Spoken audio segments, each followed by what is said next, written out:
Over the past few weeks, there have been three primary images that I've been working on in the context of my movement patterns, primarily with Tai Chi, but also in terms of my work, how I'm handling my patients, and how I'm walking and just performing just general activities of daily living. Right. So the first one, I'll always go back to this idea of the center of gravity, the dantien. Right. So it's just this idea that it rotates, right? So the primary concept I've been working on is that the rotation is going to be towards the side that I stand on, right? So if I'm going to stand on my right leg and do something, my center has rotated towards that leg, you know, until I might go into a kick or something, but if I'm walking, it's like when I go into the next step, then the center starts to rotate to that leg. The other concept has to do with your center line, right? So your center line runs from the crown of your head through your center of gravity and out through the perineum, right? So if we can think of the center line as something that's flexible, right? It can bend and it can twist, right? So the primary image that I'm working with is the bending forward and the bending backwards, right? So, and what I'm feeling most often in terms of what makes sense in the movements that I'm performing is that when I'm sinking sinking down, I'm moving more into this extension pattern. So what I think of basically is that there's a bowing that's occurring. It's not it's not physically such an exaggerated movement. It's more subtle than that. But you could think, for example, that your center of gravity just starts to pull forward a little bit. And with that, you have this bowing sense that occurs from the feet all the way up to the head, or maybe to the center of your head, right? Where the head articulates with the uppermost vertebra, right? So as I go down, I have this bowing effect. As I come up, it's going to be the opposite, right? So the bowing is going to go this way. All right, so here and here. Right, so this starts to apply to how I'm organizing my body with pushing and pulling movements, as well as with compression and expansion. Right, so I use it for weightlifting as well, for example. So if my arms are going to be moving towards me, right, I'm thinking of my center moving towards my arms. Right, so that's one pattern.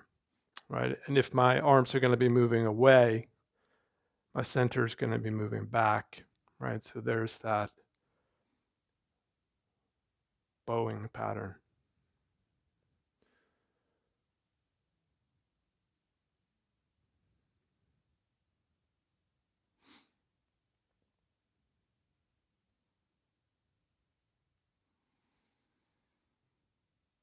Right? So with this movement,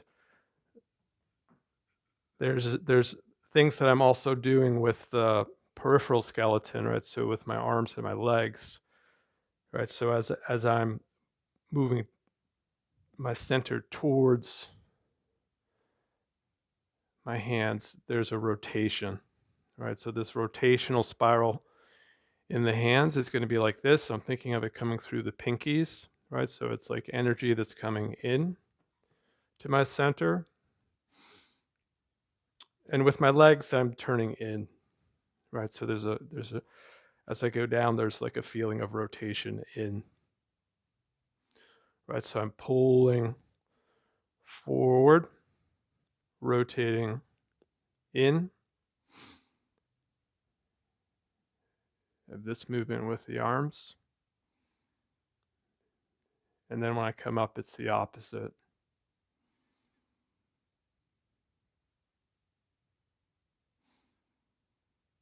Right? My feet are also doing something as well, right? So here, as I am coming into the bow, pulling it forward, my heel is moving back and into the ground. Right? And then as I come here, it's moving forward and up. Right? So it creates like an elastic energy. Right? So that's the second primary image, right? So it's that of your center line, which has an elastic quality to it. It's flexible, right? So the third image is a little more abstract, and it has to do more with acupuncture, Chinese meridians, right? So in the Chinese medical theory, and it's just thinking of these two primary energy vessels, right? So the channel that goes up your back, right, from the bottom of your pelvis, right, up your spine, over the crown of your head, to the roof of your upper palate, right? So that's called the governing vessel. And then from the bottom of your pelvis, going up the front to the tip of your tongue, right? So the two vessels connect, right? You can read about the significance of them, but the point is that you have a closed circuit, right? So in Tai Chi, you're instructed to keep the tongue resting on the upper palate, right? So the tip of your tongue is resting behind the front teeth on the upper palate, not touching, but it's resting up there, which is the resting position of your tongue from a perspective of physiology as well, right? So you have this loop, right? So it's like a closed energy circuit, right? So this loop basically is what feeds energy. It feeds your chi into the other meridians that are running through the extremities, as well as from your internal organs, into your extremities. So what I think of is having energy that goes up my back, right? And at the same time, I see if I can sense. My intention is to sense an equal force of energy going down the front, right? So I just basically have this circuit of energy, right? You could think of stuff more localized into the dantien, but lately what I've been thinking of more is pelvis, spine, and head, right? So the energy that I feel coming up my back is equal to the feeling of the energy that goes down. And as long as I can keep those two in my attention, what I find is that I'm able to keep my spine and my torso and my pelvis and my head in a better position, right? So in a more neutral position. Because oftentimes what happens is you might do something where you intend to move your center, or maybe you intend to breathe diaphragmatically through your belly, right? And what it leads to is more arching in the spine, right? So that's not optimal.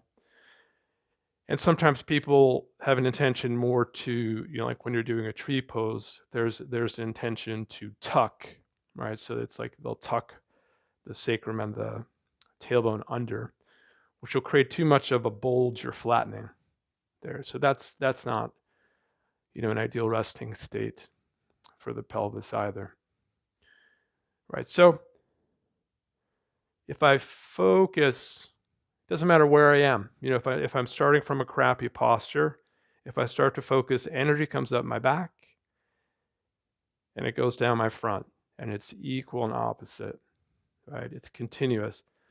If I do that and then I start to integrate my breathing with that image, inevitably what I find is that the position of my pelvis comes back to a more balanced, efficient position, right? The position of my spine starts to open up, and the position of my head improves as well. There are many other factors that are going to influence these positions of your posture. Your tongue, for example, is a significant factor as well as your eyes. But if you can learn to focus your attention on one of those three primary images, right? So you have the energy going up your back and down the front, or you have the bowing, right? So the bowing of your center line, right? Think primarily it's going to be bowing to pull your arm towards your center, or bowing to push your arm away from your center, or the third, which is just that rotation, right? So you have a sphere inside your center of gravity, so deep inside your guts, you've got this central sphere, and you can use it to better understand how to get your body mass centered, right, over your base of support, right? So over your foot. Remember, if you're sinking, you can think about the bow, right? So my bow is doing this, right? But then I've got the energy circuit at my back and my front, so I don't excessively arch, right? So I can keep trying to find a more neutral position, right? So these primary images, they're very abstract, but they're also very useful because they're images that your brain understands, right? So if all you think about is your joint or your bone or your muscle, it's just one component of yourself, right? So you're not going to have a likely outcome of whole body movement if you're just focusing on your hip, right? So it's great that you can feel your hip closes and opens. It's like, oh, it's your quad. You can feel your quad. But what you want is to feel the broader picture, right? So, we haven't even really talked about space, right? So space that surrounds your body, right? So you can use that spatial awareness to influence your posture and your movement patterns as well.